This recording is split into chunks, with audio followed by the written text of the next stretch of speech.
Hey everybody, this is David Dugdale, learningdslrvideo.com, and I'm really excited I got to play with both the Nikon D800 and the Canon 5D Mark III.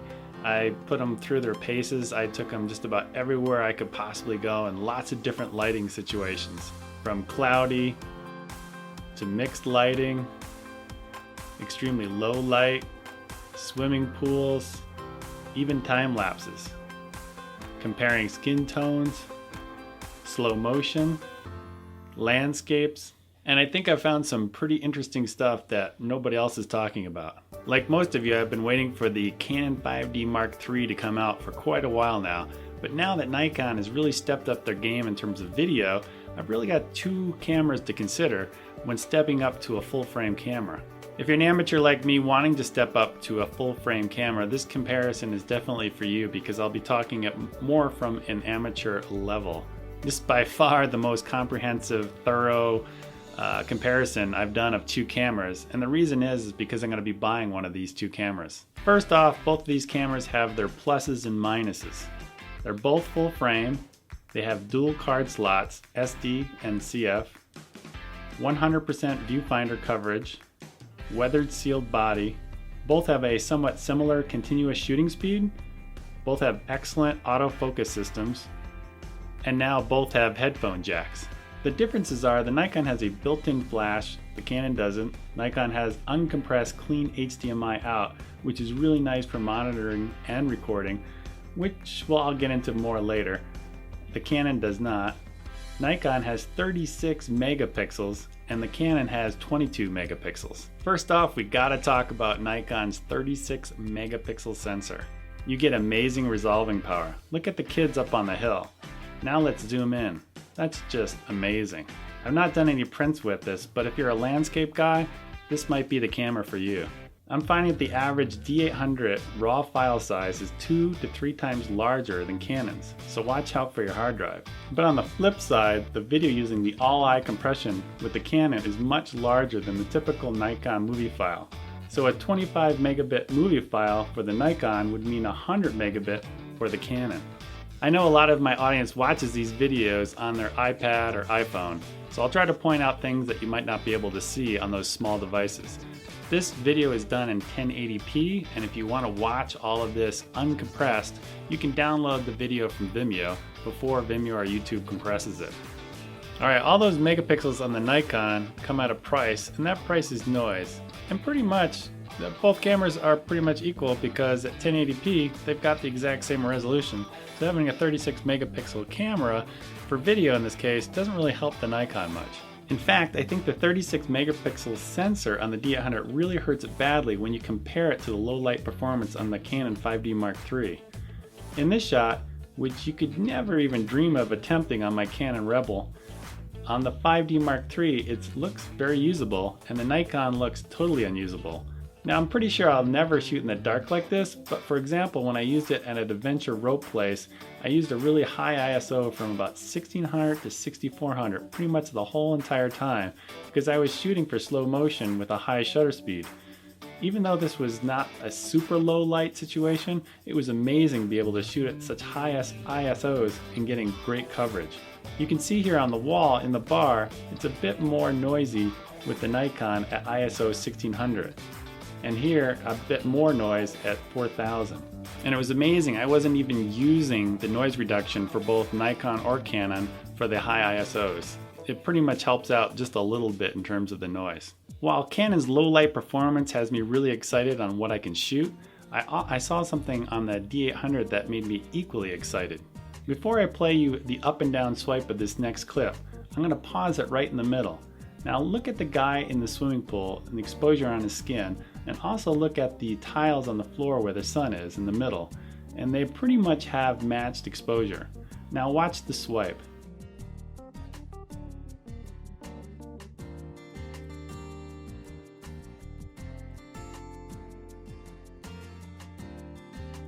Wow, did you see that?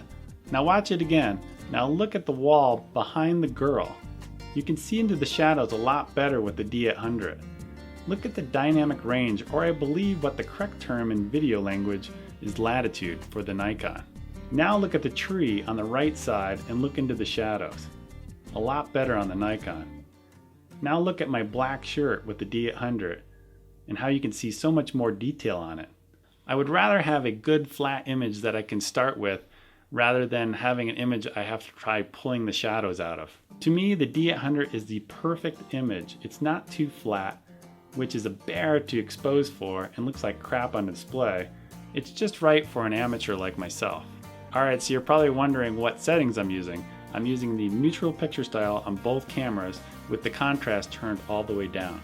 Okay, both of these are from the Canon. On the left side you'll see Canon's neutral style, and on the right the Cine style, which is designed for the Canon 5D Mark II, not the 3. Now on the right you can see I added a little contrast back into the shot to make it look more like the D800's neutral style, which I like. I would rather have Nikon's image right off the bat than trying to play with Canon's image with the Cine style, trying to make it look good in post. Finally, let's compare the Cine style treated with the D800's neutral style. I think I got them pretty close. As you can see, the 5D has a little bit more noise and it took a lot of work to get there. Just a big win for Nikon in this one. I also took a few pictures from that night shoot. The first set is the raw photos for both cameras. When I zoom in, you can see the level of detail that the Nikon has on this one. Just look at the roof tiles. And the next set is both cameras in JPEG mode to see how the camera does with the compression. Again, the Nikon wins here. I've never been a fan of how Canon oversaturates the reds. Perhaps it gives better skin tones, but sometimes I need to grab a secondary color corrector to fix oversaturated shirts. I know my daughter's red shirt here is much more faded than what Canon is actually showing. Next, we got to talk about Nikon's white balance issues. Since you can see there's a lot of difference in color between the two different shots. The auto white balance in the Canon appears to be far superior. While Canon tends to be a little bit more magenta, Nikon seems to go way too far to the greens for my taste. I shot the same digital calibration target with both cameras set on custom white balance. I noticed that Nikon's display had a green tint, so I did another shot, but this time I shifted the white balance away from green. When I brought the two shots into Lightroom, I used a white balance eyedropper tool and the Canon was really close. But Nikon's first shot was way too green and I had to correct for it. And the second shot, where I did the white balance shift away from green, was much closer. When you're looking at these images, that's why there's such a difference in color. When it comes down to it, I think it would be really difficult to do a shoot with both the Canon and the Nikon, because I think in post you'll be like pulling your hair out trying to get the colors to match. I also took these cameras to the worst place I can think of in terms of lighting, and that's my girl's gym. It has so many different nasty lights in it. Yeah, the kind of ones that if your shutter's too high, you get this nasty yellow banding. I had no problem using the custom white balance with the Canon, but the D800 I just couldn't get the white balance correct. I had to spend so much time correcting the Kelvin and the white balance shift. Here are both after I finally got the D800 set somewhat correctly, but I still didn't get as close as the Canons. I also gave my friend Jake Nielsen, who shoots weddings, both the Canon and the Nikon, to play around with for a while, and he also had the same white balance issues I was having with the greenish tint. Alright, before I move on to sharpening, I want to tell you about, I got 3 bonus videos on my site, like 7 tips for getting tack sharp DSLR video. So definitely check them out. Next, we need to talk about sharpness. I quickly found out on the Nikon side that you really have to turn the sharpness all the way down, off in-camera sharpening, because of the aliasing on the Nikon. I mean, look at the trees. Look how they light up with aliasing, which is just plain nasty. If you're watching this on an iPhone or an iPad, you're probably not going to notice this. You really have to watch this at 1080p. So all of my tests that you're seeing here, both cameras had the sharpness turned all the way off in camera. And as you can see in this shot of the fence at the ski resort, the clear winner is the Canon in terms of the aliasing and moire.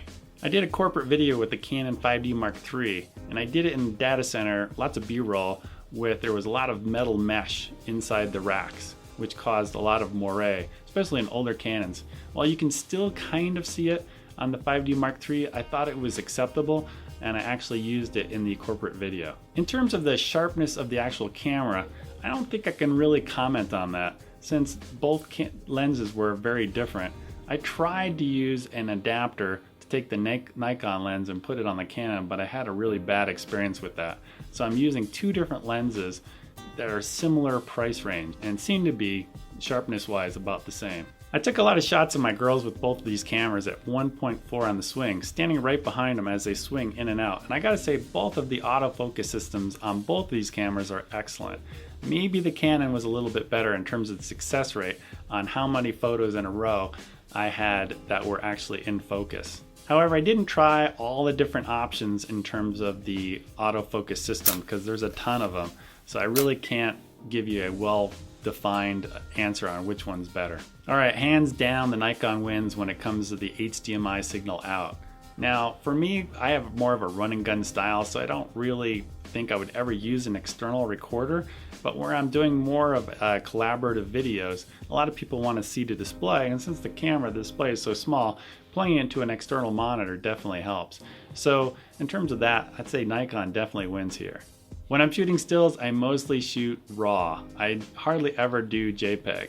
So I wanted to do a comparison of the two cameras of which one, how many photos I could take consecutively or continuous shooting in a row before the buffer would fill up or the card would give out. Now I'm using the exact same SD card for both of these tests.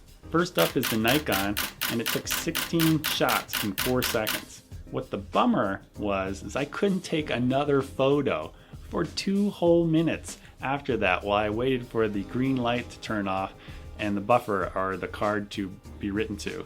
I don't know which one it was, but 2 minutes. I could not do anything. I couldn't press it. Nothing would happen. However, on the Canon side, the Canon took 15 shots in 5 seconds, which is a bit slower, but as you listen, it just keeps going and going and going until it finally stops. But if I just waited a few seconds after it stopped, it would start up again with the very slow shots every 3 seconds. Now I'm using a 2-year-old Class 6 card, so the new cards might not really have this issue, but I thought I'd definitely point this out. If you're using the Nikon, don't do a big burst and expect to be able to use the camera for 2 minutes. Probably a faster card might be less time than that. I love the new HDR mode that Canon has with the camera that takes 3 exposures and combines them in camera. And it'll leave you the raw images and then combine the HDR into a JPEG. The first 2 presets are awesome and they do a great job.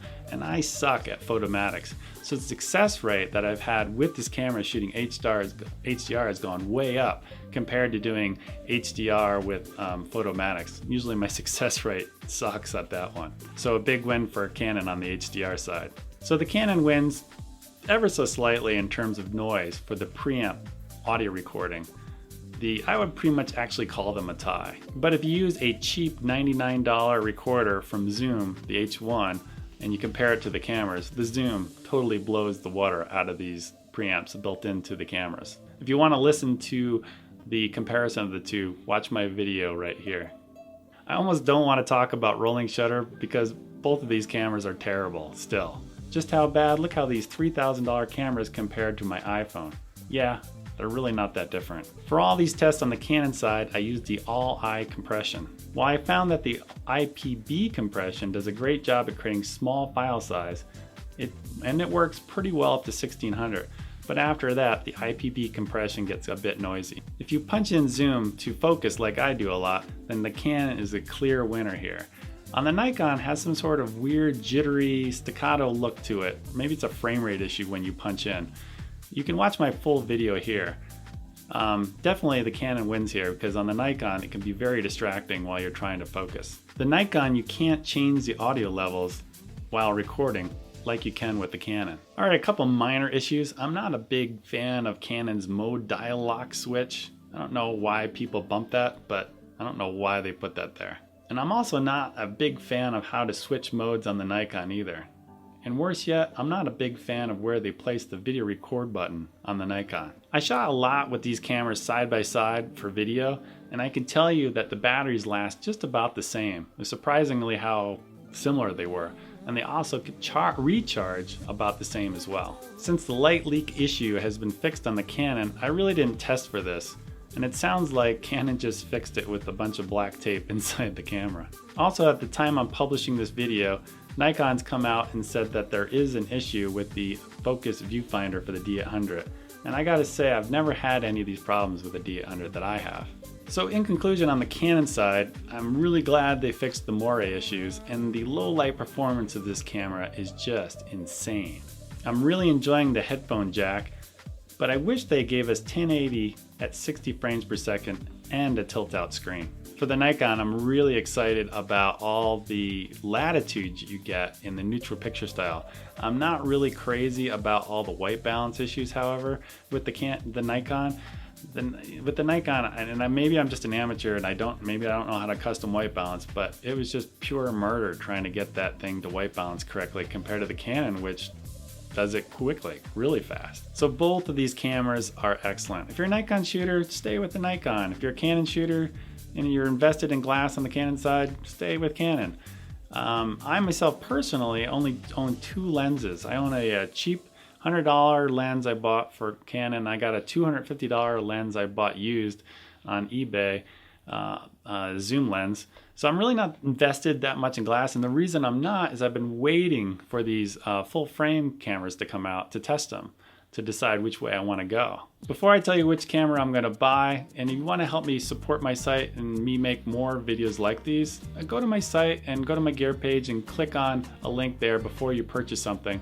It definitely helps support me and make more videos like this so I can buy more kind of cool toys so I can show you guys what I'm doing. And those that are worried about me getting rid of my T2i, I'm always going to have some version of a crop sensor camera, so definitely don't worry about that. So after I was done with all my testing, I was going to an activity with my girls, and I grabbed the Canon instead of the Nikon. And the reason I grabbed it is I was going into a situation where I had no idea what the lighting was going to be like, and I'm glad I did because the lighting was really poor. And I actually wanted to shoot slow motion, so I was bumping the shutter speed up to 1/25th of a second, which allowed less light into the camera, so I could really push those ISOs. And I was going from 1600 to 6400, and the images came out amazing. And that's why I'm going with the Canon 5D Mark III, is because I can push those ISOs really high. I'm an available light shooter. If I was somebody that shot in controlled lighting all the time, I would have gone with the D800. Also with the Canon, I don't have to worry about the aliasing and moire like I do with the Nikon. And also the Nikon, I just got so frustrated with all the white balance issues. Again, I'm coming more from an amateur background, and maybe I'm doing something wrong there, but there's always that green tint I just couldn't get rid of. It was very difficult to get rid of. So that's why I'm going to go with the Canon. And pretty much in the end, when it comes down to it, I can still use the cine style, picture style, to get me somewhat close to where the D800's look is. So as for price, the Canon is $500 more than the Nikon. The Canon is right now is $3,500. I was really kind of disappointed with Canon when they came out with this number, because I was kind of expecting it to be around $2,500 or $2,700, and I'm sure that the price probably after this Christmas will drop to probably $3,200, be my guess. But I was really disappointed with that. But I'm just an amateur and I'm just starting to get some paid work, so that kind of justifies my decision to actually dish out all this money, which is a lot of money. So right, that's pretty much it. I hope you guys found this video useful if you guys are deciding which way to go. Again, I'm just an amateur. Take it or leave it. You know, you can watch somebody like Philip Bloom, which I'm sure is coming out with a video very similar to mine, and get his take on it. All right, that's pretty much it. I'll talk to you guys later. Bye.